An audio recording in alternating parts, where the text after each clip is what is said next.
Yeah, I see similarities between all of them. I think Naval and Alex Hormozi are very talented at breaking down complex things into very simple, almost one-liners.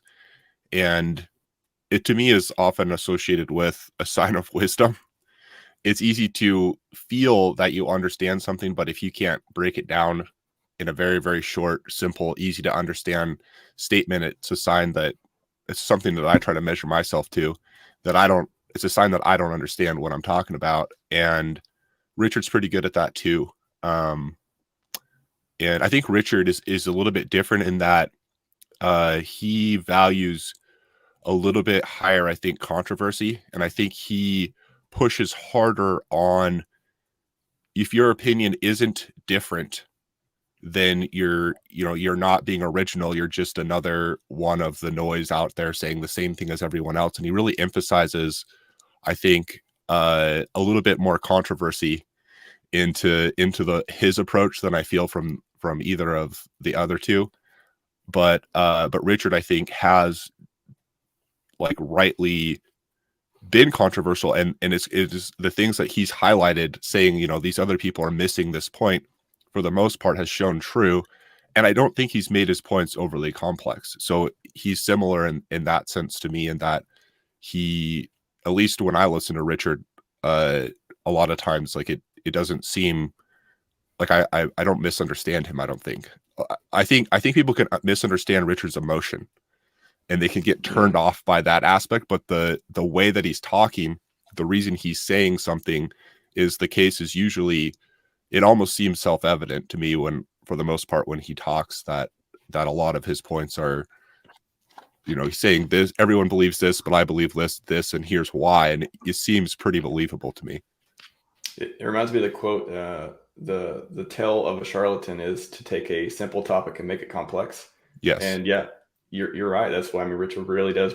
All three of them, they break these things down. These are, whether the topic is complex or simple, they make it super simple and meaningful. And I was listening to something the other day too, maybe it was Hormozi or somebody, but it was like, no, it's actually Tony Robbins, I believe. I was listening to him and somebody talk, and it was, he said emotion, words without emotion aren't effective. Like, you need to trigger emotion to get people to act upon something.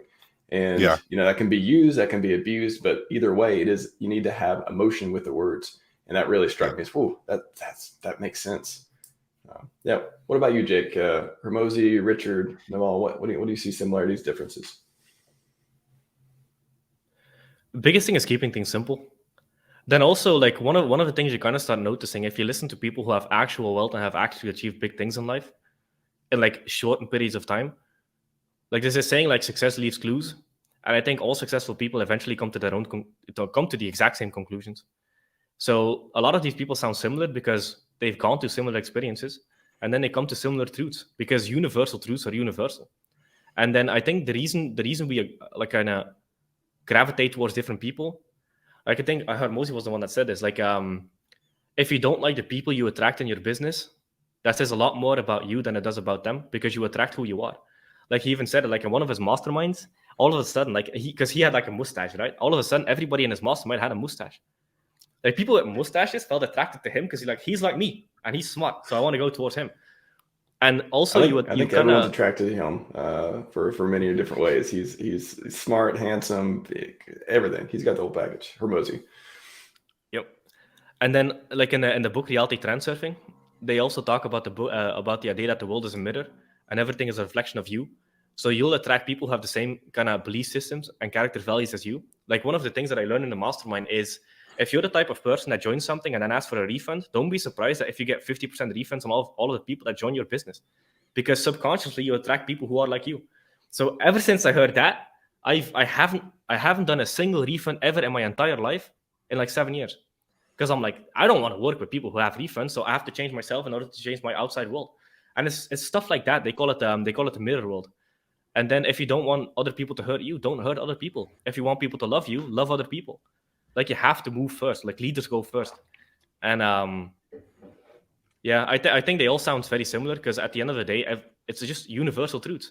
It's consistency, it's focus, it's sticking to one thing, doing it extremely well, providing value, focusing on the customer, building reputation, building brand, marketing. Like the platforms change, marketing stays the same. You have a message, a well-crafted message targeting one specific avatar, and then the way you share it on Twitter, Facebook, YouTube, LinkedIn, it's all the same. It's just text and spoken communication, whether that's on video or on audio. That all stays the same. It's just the actual tech input is different.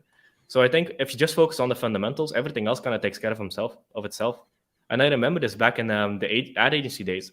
Like, it was incredibly easy for me to switch from Facebook ads to YouTube ads because it's just communication. It's just a different form now and a bunch of different buttons to push on the back end, and that's it.